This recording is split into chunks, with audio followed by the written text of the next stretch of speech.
Exodus TV தொகுத்து வழங்கும்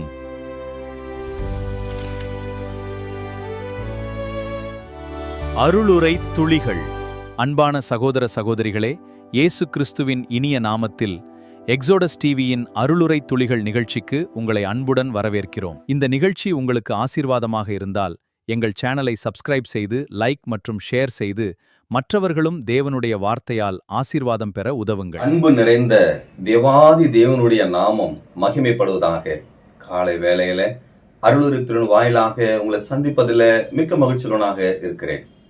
ஆண்டவராகிய இயேசு கிறிஸ்து இந்த பூமியில வாழ்ந்த நாட்களில அவர் அநேக அற்புதங்களும் அடையாளங்களையும் செய்து தன்னுடைய அன்பை அவர் வெளிப்படுத்தினார். அப்படிப்பட்ட அன்புள்ள தேவன் தன்னோடு கூட இருந்த 12 சீஷர்களே ஒருவர் யூதாஸ் காரியோத். அந்த யூதாஸ் காரியோத் தனக்கு விரோதமாய் செய்த துரோகத்தை ஆண்டவராகிய இயேசு கிறிஸ்து எப்படி கையாண்டார் என்பதை குறித்து சுருக்கமாக நாம் சிந்திக்கலாம். பாருங்கள், லூக்கா 22ஆம் அதிகாரம் 21வது வசனத்தில் வாசிக்கிறோம். பின்பு இதோ என்னை காட்டி கொடுக்கிறவனுடைய கை என்னோடு கூட பந்தில் இருக்கிறது என்று அவர் சொன்னதை நாம் பார்க்கிறோம். கடைசி இந்த போஜனத்திலே ஆண்டவராகிய இயேசு கிறிஸ்து தன்னோடு கூடிய சீஷரிடத்திலே பொதுவாக அவர் சொல்லுகிறார்.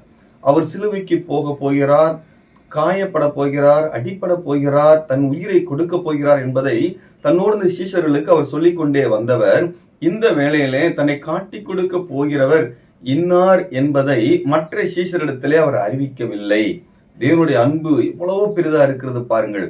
யூதாஸ் காரியத்து தான் தன்னை காட்டி கொடுக்க போகிறார், அவர் துரோகி என்பதை அறிந்தும் கூட தேவன் மற்ற சீஷரிடத்திலே இவர்தான் என்பதை அறிவிக்காமல் அவர் பொதுவாக சொல்லி மனம் திரும்புவதற்கான வாய்ப்பை அவர் உருவாக்கக்கூடியது நாம் பார்க்கிறோம். தேவ அன்பை அந்த இடத்துல நம்மால் காண முடிகிறது. அது மாத்திரமல்ல, அந்த 3.5 ஆண்டுகள் அந்த ஊழியத்தின் பாதையிலே அநேக அற்புதம் அடையாளங்களிலும் அவர் கொடுத்த அந்த ஆகாரத்தை கூட யூதாஸ் காரியத் புசித்தார். எல்லாவற்றுக்கும் மேலாக ஒரு பொறுப்புள்ள வேலையும் கொடுத்திருந்தார். என்ன வேலை? அந்த பணப்பையை சுமக்கக்கூடிய வேலை அவர்கிட்ட இருந்தது. உண்மையாக தன் சீஷரிடத்துல மத்திய இடத்துல தான் அந்த வேலையை கொடுத்திருக்க வேண்டும் என்று சொன்னால் அவர் ஆயக்காரர் இல்லையா, வரி வசூலிக்கக்கூடியவர். அவருக்கு தான் பணத்தை எவ்விதமாய் கையாள வேண்டும், என்ன வரவு செலவு கணக்கு சரியாய் பார்க்க வேண்டும், எல்லாவற்றையும் அனுபவிக்கவராய் இருந்தார். ஆனாலும் கூட யூதாஸ் இடத்திலே அந்த காரியத்தை தேவன் கொடுத்திருந்தார். ஒருவேளை மத்தேயுடைய இருதயத்திலே கேள்வி வந்திருக்கலாம், நான் சரியாய் கையாளுவேன், ஆனால் யூதாசுக்கிட்டே ஆண்டவர் கொடுத்திருக்கிறார் என்ற கேள்வி வந்திருக்கலாம். ஆனால் மத்தேயுக்கு தேவன் வேறு பணியை வைத்திருந்தார். பிற்காலங்களிலே மத்தேயு சுவிசேஷத்தை எழுதுவதற்கான பொறுப்பை அவரிடத்திலே தேவன் கொடுத்திருந்தார்.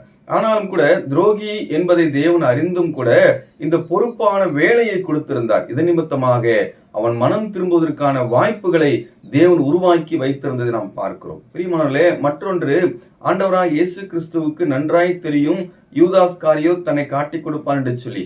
தெரிந்த போதிலும் அந்த காரியம் எனக்கு தெரியும் என்ற செய்தியை யூதாசுக்கு மறைத்து வைத்திருந்தார். எவ்வளவு தெய்வீக அன்பு பாருங்கள் இல்லையா? உன் இருதயம் எனக்கு தெரியும், நீ செய்யக்கூடிய செயல் எனக்கு நன்றாய் தெரியும், தெரிந்தும் கூட எனக்கு தெரியும் என்ற செய்தியை யூதாசிடத்திலே சொல்லாமல் அவர் அழகாய் அவன் மனம் திரும்புதலுக்கு ஏதுவான பணிகளை செய்து கொண்டிருந்தார் என்று சொல்லி நாம் பார்க்கிறோம். கடைசியாக நாம் பார்க்கும் பொழுது மத்தேயுல நாம் வரும்பொழுது மத்தேயு 26ஆம் அதிகாரத்திலே 50வது வசனத்தை வாசிக்கும் போது இயேசு அவனை நோக்கி சிநேகிதனே என்று சொல்லி அவர் சொல்லுகிறார்.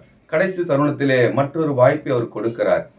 காட்டி கொடுக்கக்கூடிய, முத்தத்தினால் காட்டி கொடுக்கக்கூடிய அந்த வேளையில தேவன் அங்கு யூதாசை பார்த்து சொல்லுகிறார், சிநேகிதனே. எவ்வளவு ஒரு அன்பு பாருங்கள். துரோகியே என்று சொல்லியிருக்கலாம், என்னோடு கூட இருந்தவனே, எவ்வளவு நல்ல காரியம் சொல்லிக் கொடுத்தேன். தாழ்மையை கொடுத்து சொல்லிக் கொடுக்கும் பொழுது மற்ற அப்போஸ்தலருடைய கால்களெல்லாம் தேவன் கழுவினார். யூதாஸ் காரியத்துடைய காலையும் தேவன் கழுவினார். பாருங்கள், எல்லாம் தேவனுடைய அன்பை அவன் ருசி பார்த்தவன், தாழ்மையை கற்றுக்கொண்டவன், மன்னிப்பை கற்றுக்கொண்டவன்.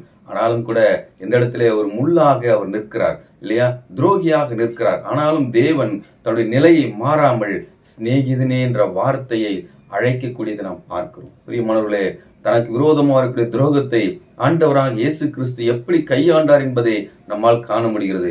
கடைசி மட்டுமாக அவன் மனம் திரும்புவதற்கான வாய்ப்புகளை மாத்திரமே கொடுத்தாரே ஒழிய அவனை குற்றம் சொல்லவோ, அவனை புறம் கூறவோ, அவனை வெறுக்கவோ ஒரு நாளும் தேவன் முன்வைக்கவில்லை.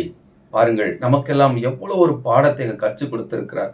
நமக்கு விரோதமான துரோகம் செய்கிறவர்கள் இருப்பார்கள் சொன்னால் நாம் எப்படி அவர்களை கையாளுகிறோம்? அவர்கள் மனம் திரும்புவதற்கான வாய்ப்புகளை கொடுக்கிறோமா? அவர்களை குற்றம் சாற்றி கொண்டு இந்த சமுதாயத்தில் அவர்களை இழிவுபடுத்தி கொண்டிருக்கிறோமா என்பதை நமக்கு முன்னதாக ஒரு கேள்வியாக இருக்கிறதை நம்மால் காண முடிகிறது. தேவன் அவர்கள் மனிதனுடைய நிலைமையை பார்த்து அவர் அன்பு செலுத்தவில்லை. தன்னுடைய நிலையில் இருக்கக்கூடிய அன்பு எப்பொழுதும் மாறாமல் அவர் அன்பு செலுத்தக்கூடிய ஆண்டவராய் இருக்கிறதை நம்மால் இந்த பகுதியிலே காண முடிகிறது. எனக்கு அன்பானவர்களே, தேவன் முடிவு பிறந்தையும் ஒரு அன்பு நிலையாயிருந்தது. இன்றும் அவருடைய அன்பு பெரிதா இருக்கிறது. எப்படிப்பட்ட மனுஷனா இருந்தாலும், துரோகியா இருந்தாலும், பாவியா இருந்தாலும், அநேக பாவங்கள் செய்திருந்தாலும் அவர்களையும் மன்னித்து தன்னுடைய சிநேகத்துக்கு உள்ளாக அழைக்கும்படியாக அவர் காத்து கொண்டிருக்கிறார். அதற்காக தான் சிலுவையிலே அவர் பலியானார், உயிர் தெழுந்தார், மீண்டும் வரப்போகிறார்.